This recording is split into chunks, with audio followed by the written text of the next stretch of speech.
Hey guys, Mike Parker at the Center for OCD and Anxiety in Pittsburgh, Pennsylvania. And today I want to talk to you about a little bit of controversy that's been happening in our usually peaceful field of OCD treatment.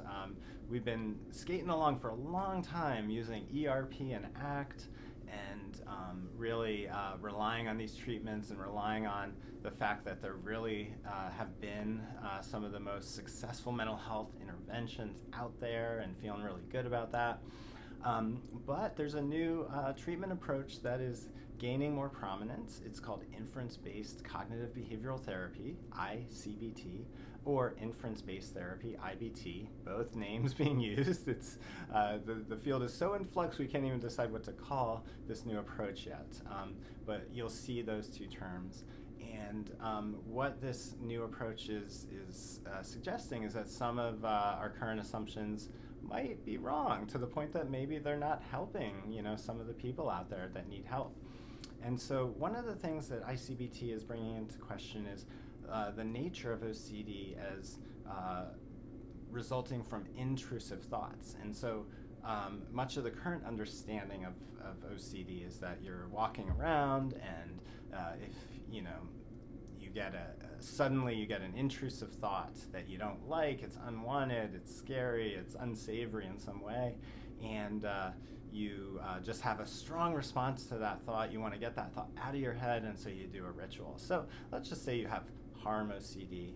You're walking down the street, and you suddenly imagine yourself pushing a nice young lady who's pushing a stroller right into traffic, and you imagine this bloody mess, and then you say to yourself, oh my gosh, why would I even think that thought? Why would I have such a thought? And then you, of course, think, gosh, I have to make sure I'm not a bad person. I got to get that thought out of my head, make sure I never have that thought again. So the idea would just be that you get random intrusive thoughts.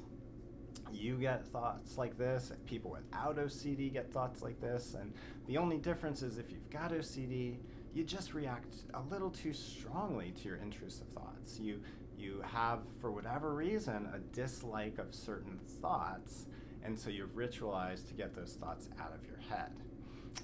Now, I-CBT is saying, I don't think that's how it works, actually.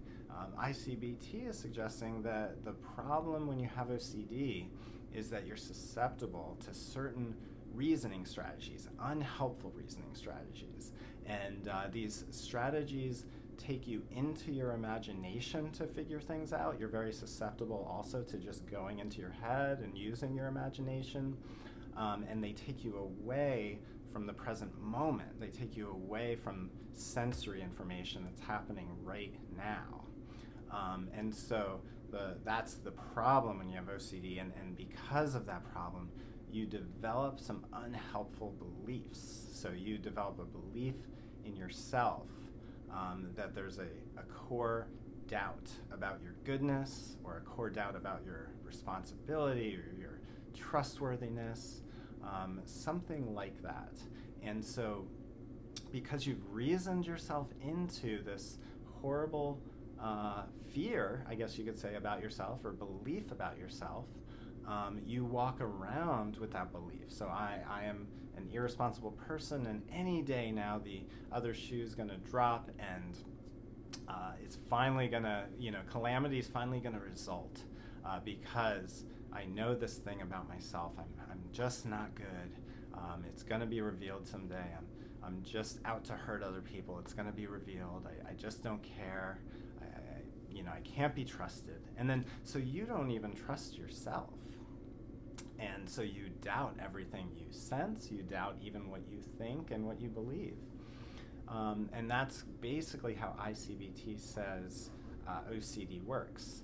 And so someone working with OCD from an I-CBT perspective is going to say, let's work on those reasoning strategies. Let's work on helping you not convince yourself of your obsession. Let's work on noticing sensory information in the here and now and using that as the reasoning strategy. So let's just say you have contamination OCD. Someone who's working from an I-CBT perspective is going to say, let's start to trust yourself again. Let's look, and you tell me, do you see contamination? No, of course, because contamination with OCD is never visible. Um, has anybody told you that this is contaminated? No. Okay, now let's work on realizing that you have the information you need to get through your day. You've got the information you need to get through this moment. You know that nobody has told you there's contamination and you can't see any contamination. So why go into your imagination to try to figure out if there's contamination here or not? Let's stop crossing that bridge into our imagination and let's start to trust what we see right in front of us. And so that's going to be the approach with I-CBT is let's trust information that we have. Let's not go searching for more than that, in our imaginations where we're going to just encounter scary scenarios and be convinced of them and suddenly be ritualizing. So very different, right? Because the person who's coming at this with a strict ERP perspective is going to say, okay, well, let's get you triggered. Let's do something that's going to make you have those intrusive thoughts. And then let's make, and then with those intrusive thoughts will come those feelings you don't like.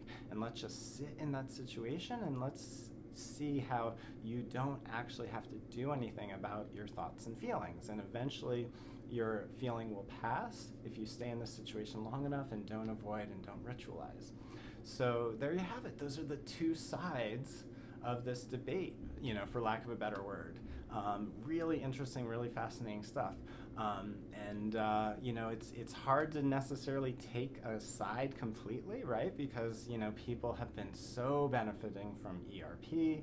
It's just such a successful intervention for OCD, but you've got this I-CBT stuff, which makes a lot of sense. And for me, the people that have had the most trouble in treatment are the people that seem to be completely convinced of that obsession, of that story in their head, and that fits well with I-CBT, which is saying, you believe this, you've convinced yourself of this. That's the problem. Let's work on figuring out how to stop reasoning yourself into OCD, and let's start figuring out how to trust yourself again. And let's find out who the real you is. It's never been this person who's horrible and irresponsible and dangerous, because if we look at all the information present, there's no reason to doubt yourself. There's no reason to not trust yourself, because there's so much information here showing you that you actually can be trusted, and you are good and you are trustworthy and all that stuff. So a very different approach, and I'm super excited to see where this all goes and how this will be incorporated. I think it's going to be another toolbox for us OCD therapists to help people. All right, guys, well, I hope you're all doing well. I'll probably do some future posts on I-CBT concepts. It's something that helps me learn it, kind of teaching you all about it, and I love sharing this stuff. So hope you're all well, and until next time, take care.